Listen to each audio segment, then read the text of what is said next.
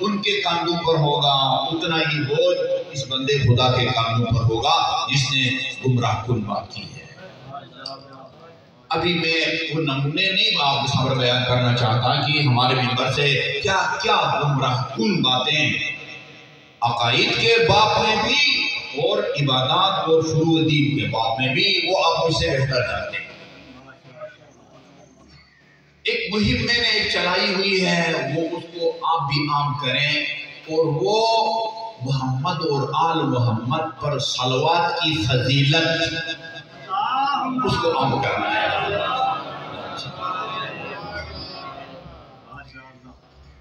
ثواب ملتا ہے محمد آل محمد۔ آپ گھڑی دیکھیں 5 یا 6 سیکنڈ سے زیادہ وقت نہیں چاہیے صلوات کے لیے۔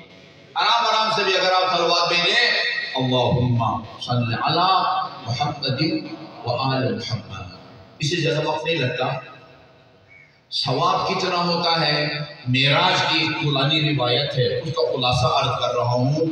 اس روایت کے مطابق جو ہمارے کتاب مستدرک الوسائل کے اندر ہے، جو آدمی ایک مرتبہ محمد اور آل محمد پر صلوات بھیجے، آسمان کا وہ فرشتہ یا فرشتے جو دنیا بھر میں برسنے والی بارش کے قطرات کو گنتا ہے دن کو یا رات کو، وہ محمد اور آل محمد پر صلوات کا جو اجر اور ثواب ہے اس کو نہیں مل سکتا۔ اپنے اپنے مرحومین خصوصاً بانی مجلس کے مرحومین کے ساتھ ثواب کی آواز بلند صلوات تھے۔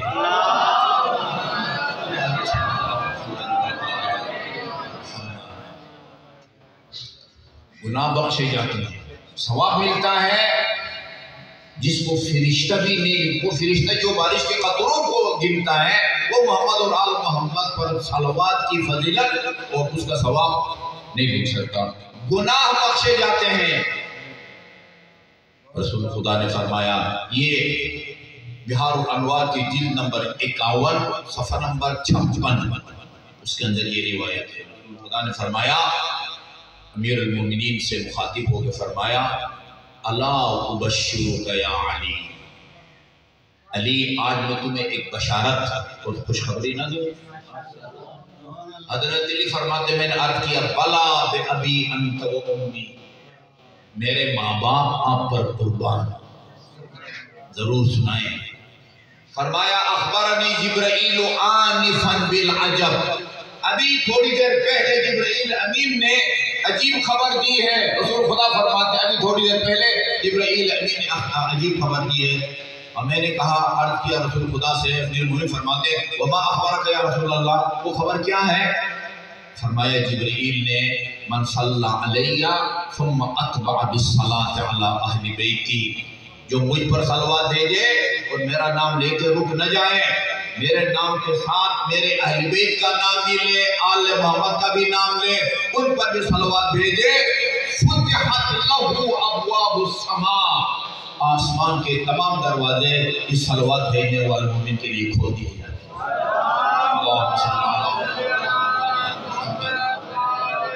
وصلت علیہ الملائکۃ 70 مرہ، آپ جب ایک مرتبہ محمد اور آل محمد پر صلوات بھیجتے ہیں نا، فرشتے آپ پر 70 مرتبہ صلوات بھیجتے ہیں۔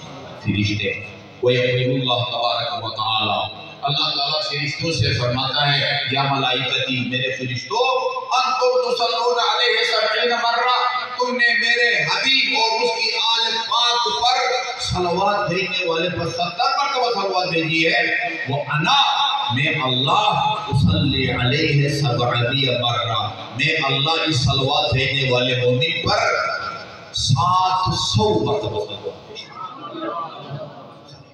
خدا بھی صلوات بھیجتا ہے۔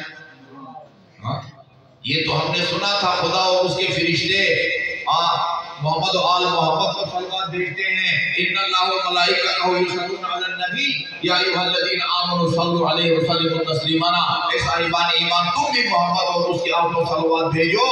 کیا اللہ محمد اور آل محمد کے علاوہ عام مومنین پر بھی صلوات بھیجتا ہے؟ سورہ بقرہ کی آیت کہتی ہے ہاں، خدا مومنین پر صلوات بھیجتا ہے۔ کس مومنین پر صلوات بھیجتا ہے؟ وَبَشِّرِ الصَّابِرِينَ الَّذِينَ إِذَا أَصَابَتْهُمْ مُصِيبَةٌ قَالُوا إِنَّا لِلَّهِ وَإِنَّا إِلَيْهِ رَاجِعُونَ۔ خدا فرماتا ہے جو لوگ مصیبت کے موقع پر اِنَّا لِلَّهِ وَإِنَّا إِلَيْهِ رَاجِعُونَ کہتے ہیں نا، کوئی عزیز بچھڑ جائے، ماں باپ بہن بھائی ہمسر، وہ ہر سے شکایت جو بات بتانے کی بجائے اِنَّا لِلَّهِ وَإِنَّا إِلَيْهِ رَاجِعُونَ کہتے ہیں نا، اولئک علیہم صلوات، ان کو بشارت دو کس بات کی؟ اولئک علیہم صلوات من ربہم ورحمہ، خدا ان صبر کرنے والوں پر صلوات بھی بھیجتا ہے، اپنی رحمت بھی نازل کرتا ہے۔ جی اس کے بعد ہے وَإِن كَانَ مُذْنِبًا خَطَّاءً، اگرچہ صلوات بھیجنے والا گناہگار اور خطا کار کیوں نہ ہو۔ وَمَنْ صَلَّى عَلَيَّ، ان حضرت فرماتے ہیں جو مجھ پر صلوات بھیجے، وَلَمْ يُتْبِعْ بِالصَّلَاةِ عَلَىٰ أَهْلِ بَيْتِي، لیکن میرے نام کے ساتھ میرے آل کا پر صلوات نہ بھیجے۔ بڑے بڑے پنجتر پاک سے محبت کی کا دم بھرنے والے چینلوں پر آپ ان کو سنیں صلی اللہ علیہ وسلم، ہمارے ساتھ چنگو میں بیٹھے ہوتے صلی اللہ علیہ وسلم۔ صلوات ہے بھائی، تشہود میں پڑھو وہی صلوات ہے، سٹیج پر آن حضرت کا نام لے کے صلوات بھیجو وہی صلوات ہے، مجلس میں محفل میلاد میں صلوات ہے، وہ صلوات جو آل کی ذکر سے خالی ہو وہ ناقص ہے، اور رسول خدا نے بڑی سختی سے منع کر دیا، وہ آل پر صلوات نہ بھیجے ہوتے صلی اللہ علیہ وسلم، یہ رسول خدا کا نافرمان ہے، کوئی شک نہیں ہے۔ لا تصلوا علیہ صلاۃ بطرا، ناقص درود نہ بھیجا کرو۔ قیل وما صلاۃ البطرا یا رسول اللہ، یہ ناقص درود کیا ہے؟ فرمایا ان تقولوا اللہم صلی علی محمد، میرا نام لے کے رک جاؤ، آپ کا نام نہ لو، یہ ناقص درود ہے۔ قولوا، جب بھی درود بھیجو نماز میں، تشہد میں، مجلس میں، چینل کے اوپر، قولوا اللہم صلی علی محمد و آل محمد، جو صلوات بھیجے آن حضرت و آل پر نہ بھیجے، حالت بینہا و بین السماء سبعون حجابا، اس صلوات کے درمیان جو آل کے ذکر سے خالی ہے اور آسمان کے درمیان 70 پردے حائل کیے جاتے ہیں، اور اللہ تعالیٰ پھر رسول سے فرماتا ہے کہ جب تک یہ بندے خدا میرے حبیب کے ساتھ آل پر صلوات نہ بھیجے، اس کی کسی دعا صلوات عبادت کو میری بارگاہ میں لے کے جی وَتَحُدُّ، اسی میں روایت میں ہے وَتَحُدُّ الذُّنُوبَ حَتَّى الْبَرَقِ، صلوات کے نتیجے میں تمہارے گناہ اس طرح جھڑتے ہیں، گرتے ہیں جس طرح یہ موسم خزاں کی سردی سے درخت کے پتے گرتے اور جھڑتے ہیں۔ کتنا وقت تک کا ہے، اس کو عام کریں، نئی قدر سمجھا ہم نے صلوات کے، جب بھی زبان آپ کی فارغ ہو فرمایا اکثر من الصلاۃ علیہ، کثرت سے صلوات بھیجا کرو میرے اوپر، فإنها نور فی القبر، یہ جو تم صلوات بھیجتے ہو یہ قبر کے اندر کی نور اور روشنی کا کام دے گی، ونور علی الصراط، اور جب تم پورے صراط سے گزر رہے ہوگے وہاں میں یہ نور اور روشنی کا کام دے گی، ونور فی الجنہ، جنت پہنچنے کے بعد بھی یہ صلوات نور کا کام دے گی۔ جب بھی زبان فارغ ہو، خواتین تک ہماری آواز جا رہی ہوگی، آٹا گوندھ رہی ہے نا خاتون، زبان تو فارغ ہے نا، اللہم صلی علی محمد و آل محمد، ہاں آپ زمیندار ہیں، اپنے کھیت میں کام کر رہے ہیں، زبان فارغ ہے، بیکاری میں نہ گزارے اس قیمتی لمحات کو، اللہم صلی علی محمد و آل محمد۔ آپ آفس جا رہے ہیں، آپ کوئی اسکول، کالج، یونیورسٹی، جب تک زبان خالی ہو اس پر اس قیمتی عبادت اور ذکر کو جاری ہونی چاہیے، ثواب بھی ملتا ہے بیک وقت اور آپ کی گناہ بھی بخشے۔ اللہم صلی علی محمد و آل محمد۔ اچھا جی، ہماری تمہید لمبی ہو گئی اور وہ بہت ضروری تھی، اس لیے میں نے آپ کی خدمت میں عرض کر دی۔ ابھی جب پڑھنے والے کے بعد کوئی اور بھی پڑھنے والا ہو تو پھر وہ ذرا فری ہینڈ نہیں ہوتا، اس کے بعد وہ پابند ہوتا ہے، میرے بعد پروفیسر صاحب نے پڑھنا ہے، میں جلدی وہ پیغام جو میں آپ کو سنانے کے لیے لے کے آیا ہوں اس کو پہنچانے کی کوشش کرتا ہوں۔ وہ یہ ہے میرے بزرگوں اور عزیزوں کہ کسی بھی شخصیت کو اٹھانے اور اس کو گرانے میں آج کل کی زبان میں میڈیا کا بڑا ہاتھ ہے، پروپیگنڈا، ٹھیک ہے جی۔ البتہ ایک مثبت پروپیگنڈا ہے اور ایک منفی۔ کبھی آپ ایک حق کی بات کو پھیلاتے ہیں جس کا حکم ہے، یہ کیا ہے؟ مثبت پروپیگنڈا ہے۔ کبھی ایک بے بنیاد اور جھوٹی بات کو آگے پھیلاتے ہیں، یہ منفی پروپیگنڈا ہے۔ وہ پہلا پروپیگنڈا تنظیمیں بناتے ہیں، انجمن وغیرہ، سیکٹری نشر و اشاعت بھی کہتے ہیں، پروپیگنڈا سیکٹری بھی کہتے ہیں، جو آپ کے انجمن کے اہداف اور مقاصد کو آگے پھیلائے، محمد و آل محمد کی تعلیمات کو پھیلانے میں اپنا رول ادا کرے، اس کو کیا کہتے ہیں؟ سیکٹری نشر و اشاعت۔ یہ پروپیگنڈا ہر دور میں اس کا انتہائی مؤثر کردار رہا ہے، منفی پروپیگنڈے کا بھی اور مثبت پروپیگنڈے کا بھی۔ ایک انتہائی تلخ تجربہ یا ایک تاریخی حقیقت آپ سب نے سنا ہوا، جب امیر المومنین علیہ السلام کو مسجد کوفہ میں شہید کیا گیا، لوگوں تک خبر پہنچی کہ امیر المومنین شہید کر دیے گئے۔ لوگوں نے پوچھا کہاں شہید ہوئے؟ ابھی ان دنوں میں کوئی جنگ بھی نہیں ہوئی ہے جہاں آپ کو شہید ہو۔ ہاں، یہ مسجد کوفہ میں محراب مسجد میں ان کو شہید کیا گیا ہے۔ آپ باور کریں گے، لوگوں نے کہا وہ تو نماز نہیں پڑھتے تھے، مسجد کیا دیتے تھے؟ دیکھا، یعنی پروپیگنڈا انسان کو یہاں تک باور کراتا ہے کہ علی نماز نہیں پڑھتے تھے۔ آپ اس وقت ہمارے مخالفین کے پاس آپ کے خلاف استعمال ہونے والا مؤثر حربہ منفی پروپیگنڈا ہے، منفی پروپیگنڈا ہے۔ ہم سمجھتے تھے یہ میڈیا کے زمانے میں اب وہ پروپیگنڈے ختم ہو جائیں گے، لیکن ان کے کیا کہتے ہیں؟ ڈھیٹ پن کہتے ہیں، ڈھیٹ پن۔ ڈھیٹ پن کا عالم یہ ہے کہ آج کے دور میں بھی اسی قسم کی باتیں کرتے ہیں۔ آج کے دور میں ابن تیمیہ کا نام سنا ہے آپ نے؟ ابن تیمیہ، یہ اہل حدیث برادران جو ہیں ان کے عقائد کا سرچشمہ اس کی کتابیں ہیں، اس کے افکار ہیں۔ علامہ ہلی مرحوم نے امامت کے موضوع پر کتاب لکھی تھی، مفتاح الکرامہ۔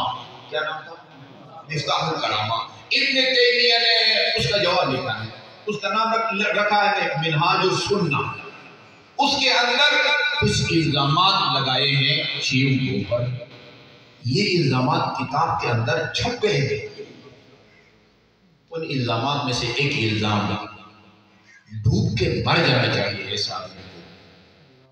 کہتے ہیں یہ لوگ شیعہ جو ہے نا، جب ان کا کوئی مرد یا عورت مر جائے نا، اس کو غسل وغیرہ دینے کے بعد دفن کرنے سے پہلے اس کا بائیں ہاتھ کاٹ دیتے ہیں۔ اس لیول کا بندہ یہ نہیں کہ ایسے کسی نجی محفل میں یا کسی خطبے میں کہا ہو، کتاب میں جو شیعوں کے خلاف لکھی ہے، علامہ ہلی کی کتاب کے جواب میں اس کے اندر یہ لکھ رہا ہے کہ شیعہ جب اپنے مرحوم کو دفن کرتے ہیں اس کو بائیں ہاتھ کاٹ دیتے ہیں۔ کیوں؟ مقصد کیا ہوتا ہے ان کا؟ چونکہ قرآن میں ہے کہ روز قیامت انسان کے دائیں ہاتھ میں نیکیوں کی فائل دی جائے گی اور بائیں ہاتھ میں برائیوں کی فائل۔ نا قرآن کی آیت ہے، وَأَمَّا مَنْ أُوتِيَ كِتَابَهُ بِيَمِينِهِ فَيَقُولُ هَاؤُمُ اقْرَءُوا كِتَابِيَهْ، جس کو اس کی فائل دائیں ہاتھ میں دی جائے گی وہ اپنے اعمال کو دیکھ کے کہے گا، اے اہل معاشر دیکھو، یہ میرے اعمال کو دیکھو، یہ میری نمازیں، یہ میرے روزے، یہ میرے حج، یہ میری زیارات، یہ میری مجالس۔ وَأَمَّا مَنْ أُوتِيَ كِتَابَهُ بِشِمَالِهِ فَيَقُولُ، وہ کہے گا جس کے ہاتھ میں بائیں ہاتھ میں نامہ اعمال دیا جائے گا، وہ کہے گا یا لیتنی لم اوتی کتابیہ، کاش یہ فائل مجھے نہ دی گئی ہوتی اور اہل محشر کے سامنے مجھے خفت نہ اٹھانی پڑتی۔ کیوں کاٹتے ہیں بائیں ہاتھ اپنے مرحوم کی؟ اس لیے کہ جب فرشتہ ان کو برائیوں کا وہ کی فائل دینے آئے، وہ کہے گا خدایا میرا بائیں ہاتھ تو ہے نہیں۔ اس مقصد کے لیے یہ اپنے مرحوم کا بائیں ہاتھ کاٹ دیتے ہیں۔ کیا کہے آدمی؟ حماقت کہے، بے دینی کہے، کیا کہے آدمی کو؟ کون باور کرے گا بھائی؟ کون باور کرے گا؟ کتنے فیصد لوگ باور کرتے ہیں جی؟ وہ آ کے بھائی ہمارے شام غریبہ میں دیکھو کیا وہاں قیامت کا سما ہوتا ہے، ہمارے قبرستان میں آ کے دفن کرتے وقت دیکھو دونوں مرحوم کے وہ ہاتھوں کو چیک کرو، کتاب کے اندر چھاپتی ہے۔ اچھا اس میں یہودیوں سے شباہت کو بیان کیا ہے، بہت ساری باتوں میں باتیں ان کی یہودیوں سے ملتی جلتی ہیں۔ اچھا وہ کہتے ان میں سے ایک یہ ہے کہ یہ جو ہے نا یہ یہودیوں کی داڑھی منڈاتے ہیں۔ کوئی سنی داڑھی نہیں منڈاتا آپ کے شہر میں، یہ صرف شیعوں کا ترا امتیاز ہے، سارے سنی داڑھی رکھے ہوئے ہیں اور شیعوں نے داڑھی منڈائی ہوئی ہے، کتاب چھاپتی ہے۔ اچھا تیسرا الزام یہ ہے کہ جس طرح یہودی جبرائیل سے دشمنی رکھتے تھے نا، اسی طرح شیعہ بھی جبرائیل سے نفرت کرتے ہیں۔ کیوں؟ یہودی اس لیے نفرت کرتے تھے جب یہودی ان حضرت کے خلاف کوئی منصوبہ کرتے تھے، بناتے تھے سازش، جبرائیل فوراً آ کے رسول خدا کو بتا دیتا تھا یہ یہودی یہ سازش کر رہے ہیں، آپ ان کو ناکام بنانے کے لیے کام کریں۔ وہ کہتے ہیں یہ مخبری کا کام کرتا ہے، یہ ہمیں اور رسول کو لڑاتا ہے، لہٰذا وہ جبرائیل سے دشمنی رکھتے تھے۔ شیعہ جبرائیل سے کیوں نفرت کرتے ہیں؟ آپ باور کریں مدینہ منورہ میں جنت البقیع اور روضہ رسول کے سامنے اسی بات پر مجھ سے بحث ہوئی ہے وہاں کے علماء کرام کی، کیوں یہ جبرائیل سے نفرت کرتے ہیں؟ ان کا عقیدہ یہ ہے کہ اللہ تعالیٰ نے جبرائیل کو وحی دے کر احکام شریعت دے کے علی کے پاس بھیجا تھا، اور نعوذ باللہ اس نے خیانت کی اور علی کو چھوڑ کے رسول کے پاس چلا، اس لیے جبرائیل سے نفرت کرتے ہیں۔ اور جب یہ نماز پڑھتے ہیں السلام علیکم کے بعد 3 دفعات اٹھا کے کیا پڑھتے ہیں آپ؟ وہ کہتے ہیں 3 دفعات اٹھا کے کہتے ہیں خان الامین خان الامین خان الامین، جبرائیل امین نے خیانت کی، جبرائیل امین نے خیانت کی، وہ ویلا بچاتے ہیں کہ جبرائیل نے خیانت کی۔ اور نادان آدمی یہ جملہ ٹھیک نہیں ہے، امین نے خیانت کی، امین خیانت نہیں کرتا، نہ خائن امین ہوتا ہے، یہ جملہ خود کہتا ہے میں من گڑت ہوں، یہ جملہ جو ہے نا خود کہتا ہے کہ میں خود ساختہ ہوں۔ جبرائیل امین، خدا نے قرآن میں جبرائیل امین کو امین کہا ہے، ہم اس کو امین بھی کہیں کہ جیسا جی آج امین نے خیانت کی، جو خائن ہوتا ہے وہ امین نہیں ہوتا، اور جو امین ہوتا ہے وہ یہ مشہور ہے ان کے ہاں۔ شیعہ جو ہے نا ان کا عقیدہ یہ ہے۔ اچھا ایک الزام یہ لگاتے ہیں کہ جس طرح حضرت داؤد کے زمانے کے لوگوں کا عقیدہ تھا کہ اقتدار کا حق صرف حضرت داؤد کی اولاد کو پہنچتا ہے، اسی طرح ان کا یہ عقیدہ ہے کہ رسول خدا کے بعد حکمرانی کا حق، پیشوائی کا حق، قیادت کا حق یا امامت کا حق صرف اولاد علی کو پہنچتا ہے۔ ہم اس الزام کو تسلیم کرتے ہیں اور اس الزام پر جتنا فخر کریں، ہمیں رسول نے فرمایا ہے اولاد علی کو اپنا پیشوا بناؤ۔ ہم رسول کی حکم کی تعمیل اور امتثال عمل کرتے ہوئے علی اور اولاد علی کو اپنا پیشوا مانتے ہیں، امام مانتے ہیں، جانشین پیغمبر سمجھتے ہیں۔ عجیب جملہ ہے رسول خدا کا، فرمایا انزلوا، جو کچھ عرض کر رہا ہوں یہ ہمارے برادران احمد کی سنت کتابوں میں، انزلوا آل محمد بمنزلۃ الرأس من الجسد، دیکھو عام لوگوں میں آل محمد کو وہ مقام دو جو تمہارے جسم میں بدن کے مقابلے میں سر کا مقام ہے، والعینین من الراس، اور لوگوں میں آل محمد کو وہ مقام دو جو سر میں، باقی سر پر آنکھوں کو جو مقام حاصل ہوتا ہے۔ فإن الرأس لا يهتدي إلا فإن البدن لا يهتدي إلا بالرأس، سر کے بغیر بدن کو ہدایت نہیں ملتی اور آنکھوں کے بغیر سر کو ہدایت نہیں ملتی۔ یہ کیا کہنا چاہتے ہیں رسول اللہ؟ یہی نا کہ ہدایت اگر تم نے حاصل کرنی ہے تو آل محمد کے در پر جاؤ، ہدایت ادھر سے ملے گی۔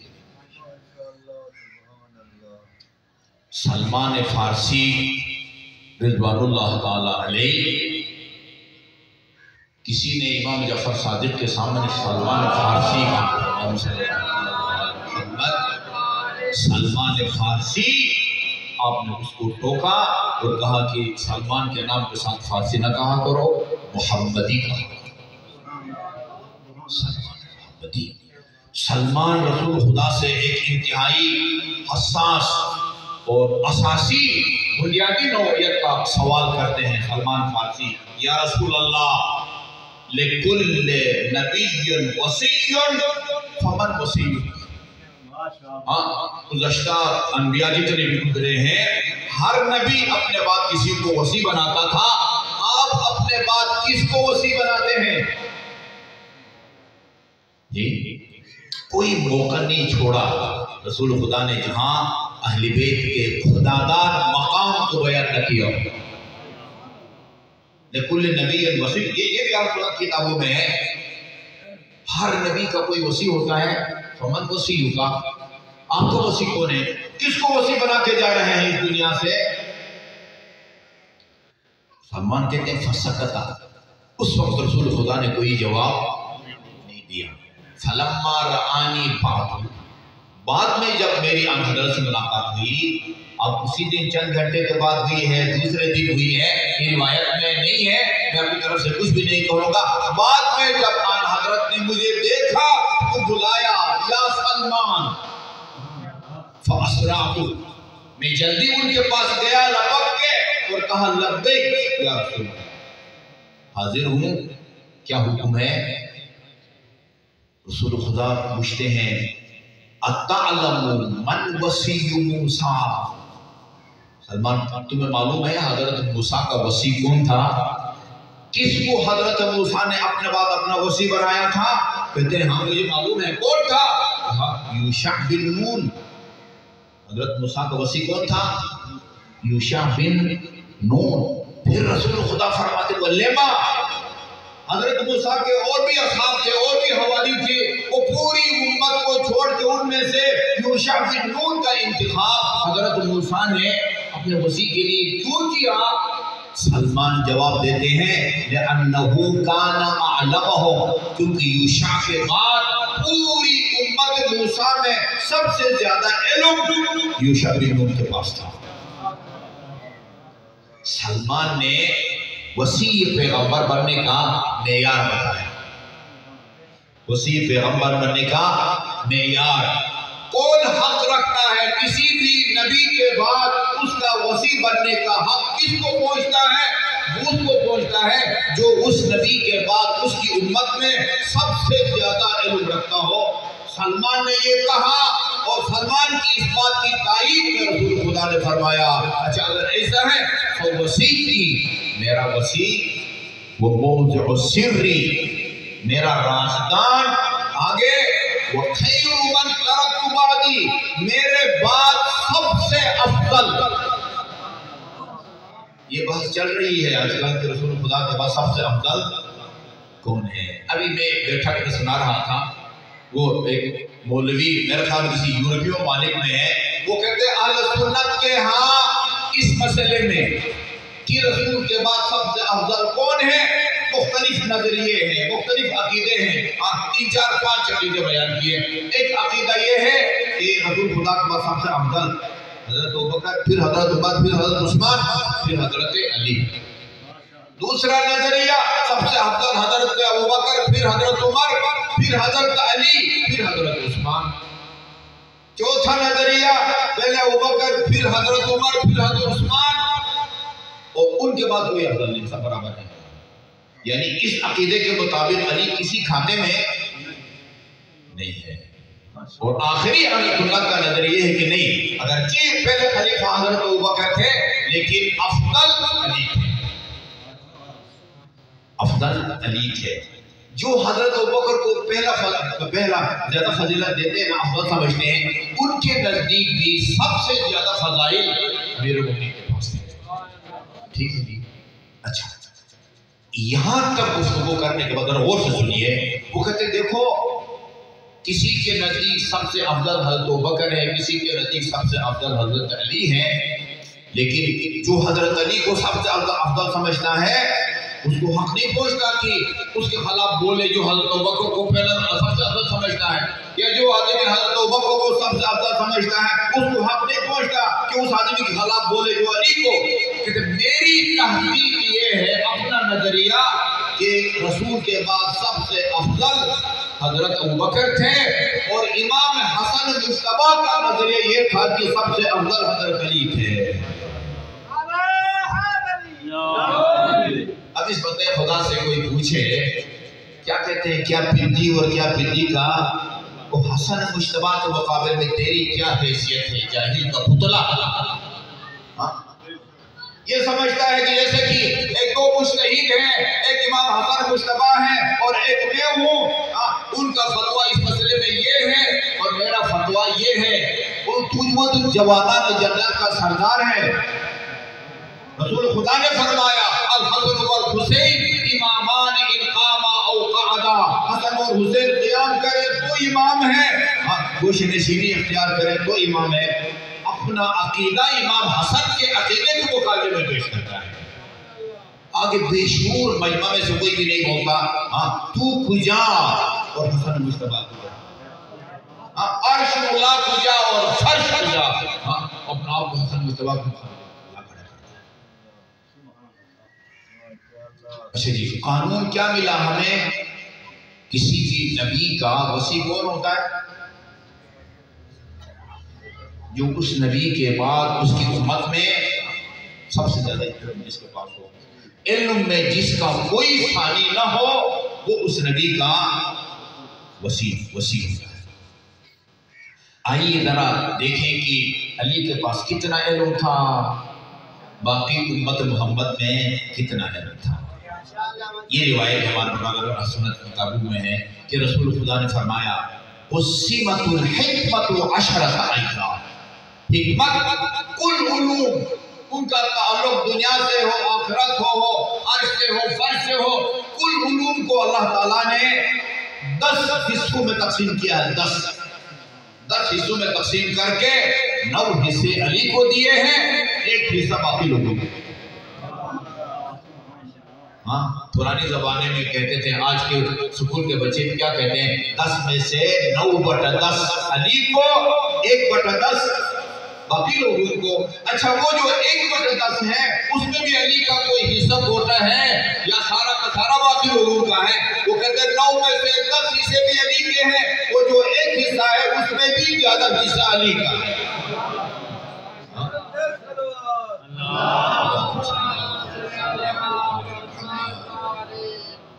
اچھا مجھے بتائیں پھر باقی لوگوں کے پلے کیا بچا؟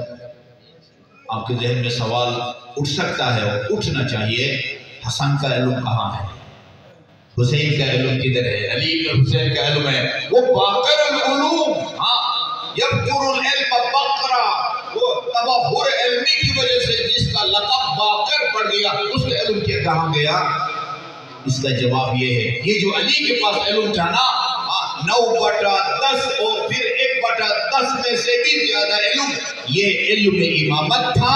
یہ علم علی کے بعد خود بخود حسن تک منتقل ہوتا ہے، حسن کے بعد حسین، حسین کے بعد علی، علی کے بعد محمد، محمد کے بعد جعفر، ان کے بعد موسیٰ، موسیٰ کے بعد علی، علی کے بعد محمد، محمد کے بعد پھر علی، اور پھر علی کے بعد حسن، اور آج یہ علم امامت مہدی موعود قائم آل محمد کے سینے میں محفوظ ہے۔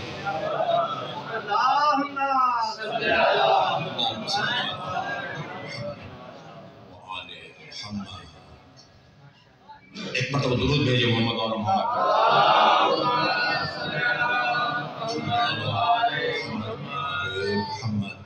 میرے سامنے 6-7 منٹ رہتے ہیں، 1 گھنٹہ ہونے والا ہے۔ ایک اور روایت امیر المومنین کی ولایت کے سلسلے میں، دیکھیں میرے بزرگوں، زمانہ ایسا آ گیا ہے کہ جس میں آپ میں سے ہر ایک کی ذمہ داری ہے۔ اب یہ کھوکھلی باتیں سننے اور سنانے کا دور نہیں رہا۔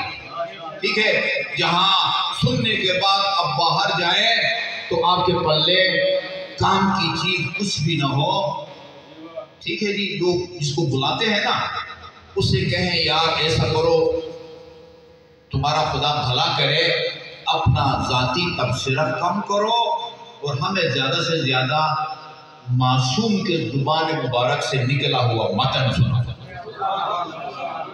اس میں معجزہ ہوگا، معجزہ۔ امام رضا نے فرمایا اِذَا عَلِمَ النَّاسُ مَحَاسِنَ کَلَامِنَا، جی پروپیگنڈا کرو۔ امیر المومنین نے فرمایا، حسن نے فرمایا، صادق آل محمد نے فرمایا پروپیگنڈا کرو اور ان کے کلام کو زیادہ سے زیادہ پھیلانے کی کوشش کرو۔ کسی پر کیچڑ اچھالنے کی ضرورت نہیں ہے، کسی کی دلاداری کی ضرورت نہیں ہے، ان کا کلام سناؤ اور اس کی بابرکت اثرات کو دیکھو۔ کیا ان کا بابرکت کلام اثر آپ کو دکھاتا ہے؟ بس پروفیسر تشریف لے آئے، میں بطور تبرک مصائب کے چند جملات کروں گا، اس کے بعد پھر ہم ان سے مستفید ہوں گے۔